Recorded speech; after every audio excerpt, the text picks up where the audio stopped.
Hi, this is Corey Johnston, and today's lesson is going to be a continuation of a previous lesson from Luke's 12th chapter. We're going to take it from the 35th verse all the way to the 59th, the tail end. And what comes before it is the first 12 verses are kind of defined by warnings. We read certain things: beware of the leaven of the Pharisees, which is hypocrisy, and whatever is concealed shall be revealed, and whatever is hidden shall be known. These are warnings that no secret sin will not be found out at the last final day of the judgment.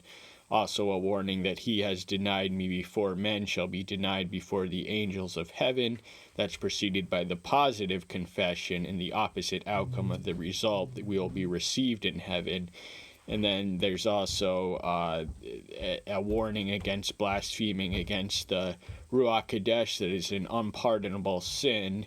But then we have the promise that when we are dragged before the Gentile rulers and authorities to give us a witness, we will take no premeditation. The Spirit will visit us and enable us and speak through us at that moment in time, giving us a befitting ward.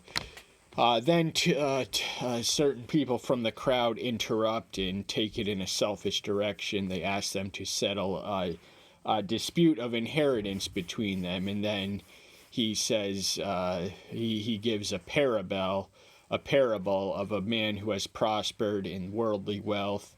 And he says, life you have been many good, laid up for many years. Take your ease, eat, drink, and rejoice. But Elohim said to him, you mindless one, this night your life shall be demanded from you, and who shall own what you have prepared? So Proverbs 27:1, we know not what the next day may bring, and this man thought he had his comfort and security prepared for the remainder of his days, but he was in for a rude awakening when his life was demanded that night. So this is he that is storing up in treasure for himself and is not rich towards Elohim. And this bleeds into the section, the 22nd through the 34th, which I did a lesson that began in Luke's 11th chapter, where we read of what we read of in the Sermon of the Mount, and this also we read of in Matthew's 6th chapter. Read the Lord's Prayer and some of Matthew 7 in the first 9 verses of Luke's 11th chapter. Then from here he said to the disciples, for this reason I say to you, do not worry about your life, what you shall eat, nor about the body, what you shall put on. The life is more than the food, and the body is more than the clothing. So we are physical creatures with temporal needs and appetites that must be satisfied and fulfilled, but life consists of more than physically nourishing and sustaining ourselves through food and clothing and temporal comfort and concern. There are also spiritual elements, and he says, but seek the kingdom of Elohim, and all these shall be added unto you. So if your priority is on heaven, every earthly necessity will be added to you. As a matter of course, it's a matter of focus and priority. And then he advises them in the 33rd verse, sell your possession and give in kindness. Make yourself purses which do not grow old, a treasure in the heaven that does not fail, where no thief comes, nor moth destroys. So unlike the parable of the rich fool who had he built an entire barn to storehouse his treasures, which he could not take with him. They were destined to corrupt and perish and decay, and he could not take them with him. There is a heavenly treasure that is incorruptible beyond the corruption and decay and rot of earthly stain. For where your treasure is, there your heart shall be also. Now, beginning in the 35th verse, he does something. He speaks on the end times, and he does this through a parable. So each of the synoptics have what is known as the Mount Olivet Discourse. That is the most explicit directions of prophecies and expectations for the second coming in the end times. But there are also parables taught throughout Matthew and Luke, none so early in Matthew as in this. We read of another one in the 17th chapter of Luke, but this is perhaps the earliest one where he teaches in parables of what to expect and what to prepare for and how to act and respond and be ready for the day of his second coming. So the 35th verse reads, let your loins be girded and your lamps burning. So we have to be clothed in the right clothes, and we have to be clothed in his righteousness in order to make it in heaven. We have to put on we have to discard our grave clothes, the old clothes of sin, put off the old man, put on the clothing of the new man. Clothed in his righteousness, we will merit heaven through the appropriation of his alien righteousness, and to keep our lamps burning. A lamp is useless if it is concealed or hidden. It exists to advertise and to shine its light in full visible display. So we have to be witnessing for the kingdom while its unfolding is unpassing. There are 4 W's. We have to witness, watch, work, and one other. It'll maybe come up to me as we come. And be like the men waiting for their master while he shall return from the wedding, that when he comes and knocks, they open it to him immediately. So there's the word I was looking for: waiting, witnessing, worshiping, working, and waiting. So that's the 4 W's of end time preparation. And we have to, be patient for its unfolding, but also bring what kingdom it's not enough for us to passively wait to bring for the kingdom to become. We have to bring the kingdom to us in whatever limited, infinitesimal ways we can. And when there are appropriate attires for wedding occasions, one wears at least their Sunday best on Wednesday occasions, so clothing and decorum is of no trivial matter on this day. So you want to be dressed appropriately and attired accordingly to meet the guest and groom of honor. Blessed are those servants whom the master, when he comes, shall find watching. Truly I say to you that he shall gird himself and make them sit down at eat, and shall come and serve them. So we witness a reversal of priority. The master is going to serve the servants, and this is the paradox of servant leadership that was embodied by the Messiah. But the blessing belongs to those who are watching. Those are the ones who read the prophecies and have a newspaper in the other hand, and they can witness what's going on the nightly television news and see its unfolding, connecting it to this book. We are always watching for the signs of the times to come, and they are literally before us. It's obvious to anyone who's familiar with the end-time prophecies of this book and what is going on in the world right now that history is progressing inexorably towards the second coming and the tribulation and the end times and the rapture and the millennial kingdom, and then the new heaven and the new earth. So this earth, as we know it, does not have a whole lot of time left. And if he comes in the second watch or in the third watch and finds them, so blessed are those servants. Now the Romans divided the night into 4 watches. The Jews had 3. But it's the same division, at watch. That's when people, the shifts and guarding, those who kept watch over a camp of army or the watchmen at the walls of a city gate worked in watches and shifts. So whatever time he comes and he sees someone watching, waiting for him, he's going to delight and be pleased and bless those servants for doing their servantly duties. And know this, that if the master of the house had known what hour the thief comes, he would have watched and not allowed his house to be broken into. So this is a metaphor of analogy of a home invasion or a break-in just a house robbery. Now, if the master is not present, that makes it not a home invasion. That makes it a breaking and entering, where a thief enters when the homeowner is not home, takes his stuff. He's not there to stop him or prevent him. And had the master been privy to the time and location when the thief was going to come, he would have he would have stayed and had not departed, thereby catching the thief in the act. Of course, the thief is going to plan his arrival in accordance to the master's schedule, but if the master was privy to the foreknowledge of the thief's intended arrival, he would be there to prevent it from happening at all costs. Just common sense. And it's the day of salvation is going to come like a thief in the night. It's going to come soon and suddenly, and just like a homeowner is not expecting, that's not a nightly experience to have a home invasion or your home broken into. It's going to catch a lot of people similarly off guard.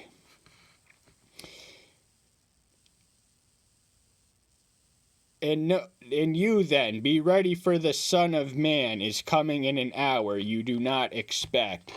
So the factuality and the actuality of his return is certain. The hour and the day are uncertain, and deliberately so. No man knows the day or the hour, but we do know the season, and it is obvious that the season is near. I can hear his footsteps right around the corner. He is coming soon, and I'm not saying that for alarm or effect. This is my reasonable speculation that within 150 years tops, this second coming is going to come to pass, and it could even happen in our lifetimes. I'm just saying, I don't think we have more than 150 years. That's the tops. That's the conservative estimate. I know we're not, I could be wrong, and I know we're not technically supposed to speculate, but that's just my warning. Take it for what it is. Take it or leave it. That's just, something I feel duty bound to say. And Peter said to him, Master, do you speak this parable to us or also to all? Peter is the outspoken spokesperson of the apostles. He usually voices their concerns and their questions. He has an intimate familiarity and friendliness with the master. And the question he asked is this parable to us or also to a wider audience? And the master said, Who then is the trustworthy and wise manager, whom his master shall appoint over his household, to give the portion of food in due season? So he hasn't quite given him an answer to the question. What he's done is answered his question with another question. Who is a faithful and prudent manager, one who is trustworthy to be trusted to manage and allocate his resources at his disposal in a prudent and trustworthy manner? These are the qualities that the master is looking for. So he's speaking it to the prudent and the wise and the respectful and deferential and reverent one. Blessed is that servant whom his master shall find so doing when he comes. So if we are passive, idle, or inactive, or sleeping on the day when he arrives, that's not going to look good to him.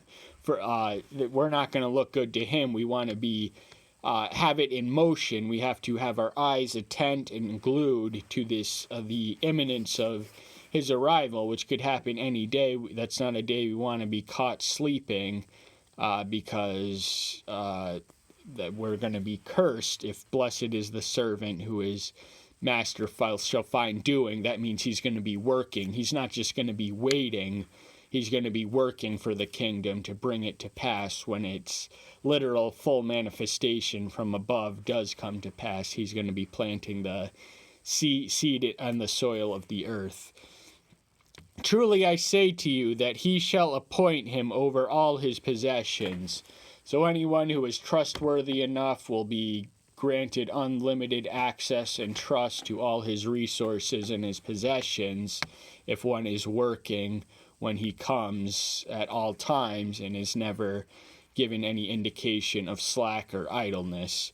But if that servant says in his heart, My master is delaying his coming, and begins to beat the male servants and female servants, and to eat and drink and be drunk, So this servant is the opposite of a faithful one. He's a presumptuous servant. He's taking liberty at the master's absence to abuse and berate the male and female servants, and to gorge himself on wine and be drunk at his master's expense, treating his resources and his possessions as if they were his own, and treating his servants as if they were his own, because even though the master could perhaps legally beat their servants, no servant had that authority above any other. So this is a presumptuous servant, to be distinguished from the faithful, wise, and prudent one, who is the model of whom the master looks and expects at his blessed return.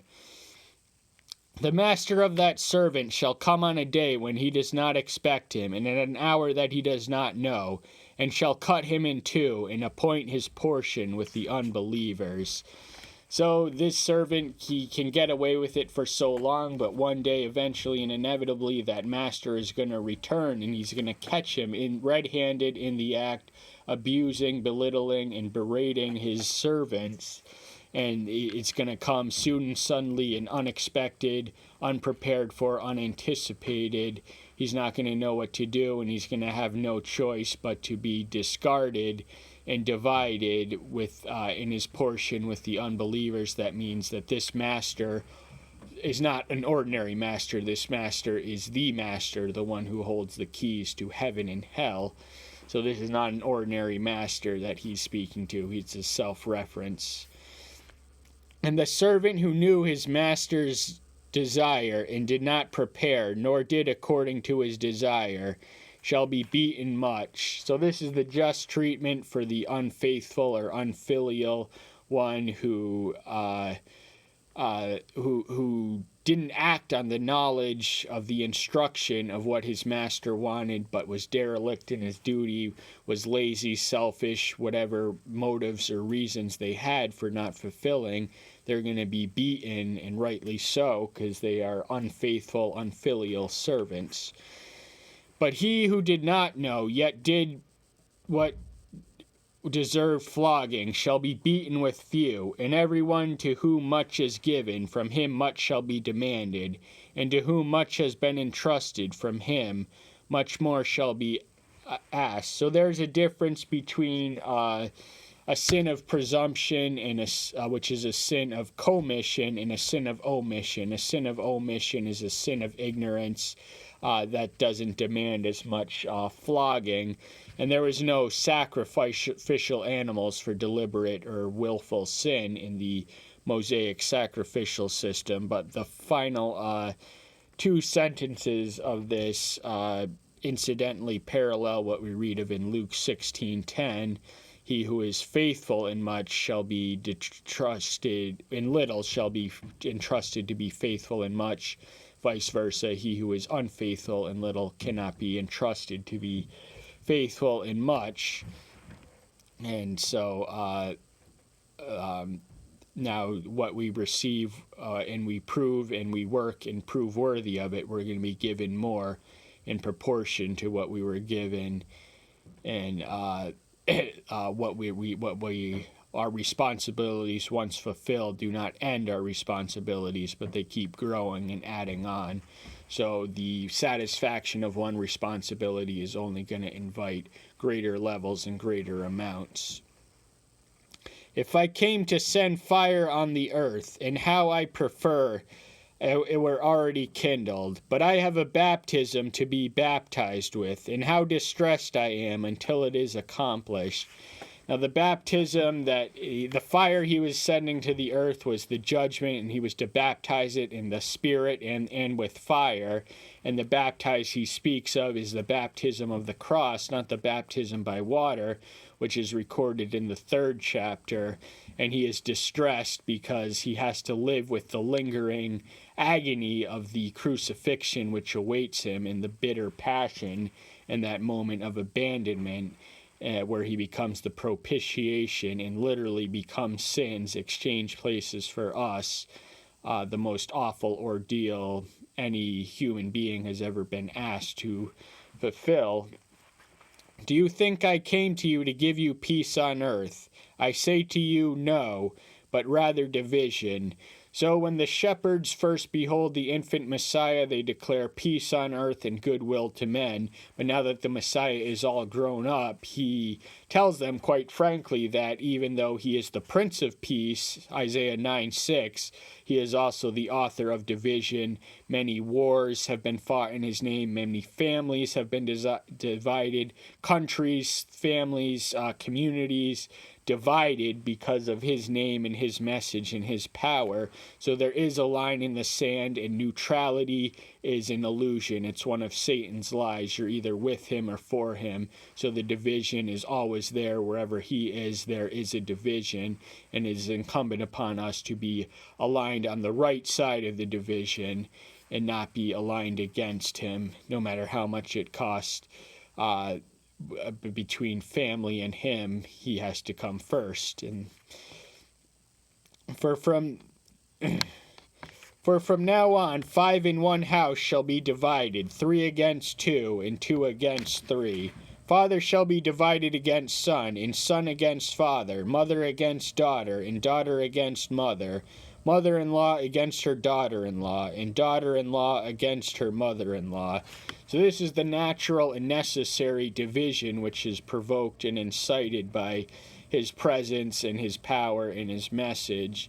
If families of 5, that was one number that was common. There would either be 3 for him, or 2 against him, or 2 for him, or 3 against him, either or. The father's going to be at the throat of the son, and vice versa. The mother and the daughter, and vice versa. And the daughter against the mother-in-law and daughter-in-law, they're both going to be vice versa. They're going to be at each other's throats and not living in peaceful co-harmony because of this divisive message and person who demands that we take a stand for him in spite of our family or the world around us. And he also said to the crowds, when you see a cloud rising out of the west, immediately say, you say a storm is coming, and so it is. So the ability to predict the weather would have been practical and necessary for a farmer's livelihood.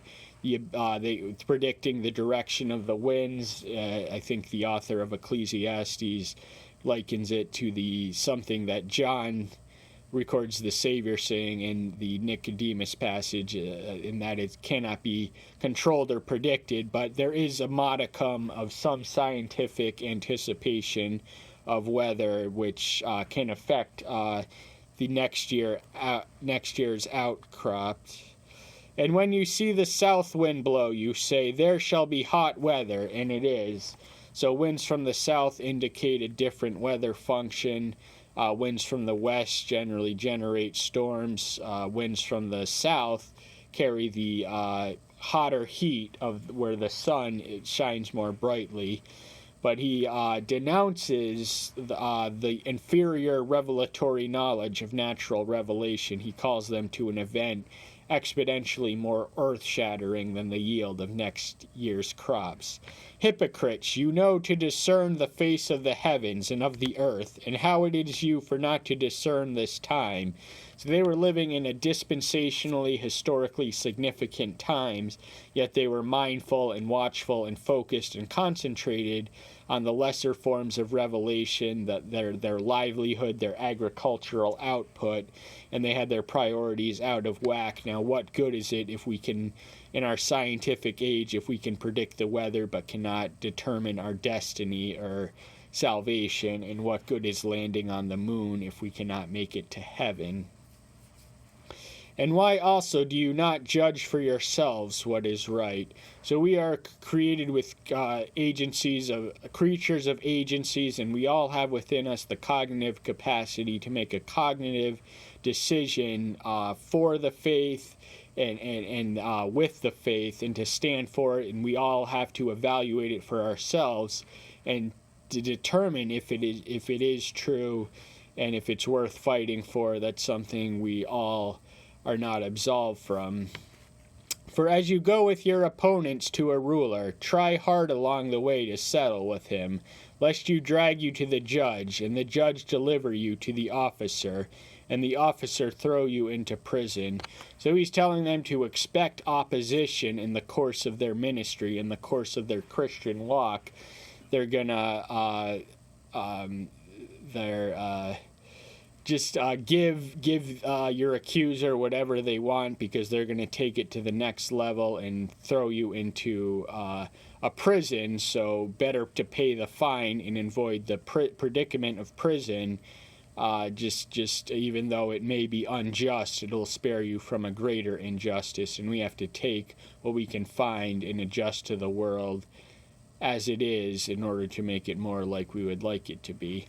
I say to you, you shall certainly not leave until you have paid even the last coin. So thorough and complete is this prison sentence going to be that they're not going to leave until they pay the last financial. There was still the existence, in fact, of debtors' prisons were a reality all the way up until at least the Dickinsonian era, and modern slavery no longer exists, but modern slavery is debt. There are two forms of slavery, according to John Adams, the sword and the debt. So debt is, people are enslaved by debt in the world we live. But that's all the time we have for today. Thank you so much. I'm so glad you're here. Stay tuned until next time. I'll see you then. Bye-bye.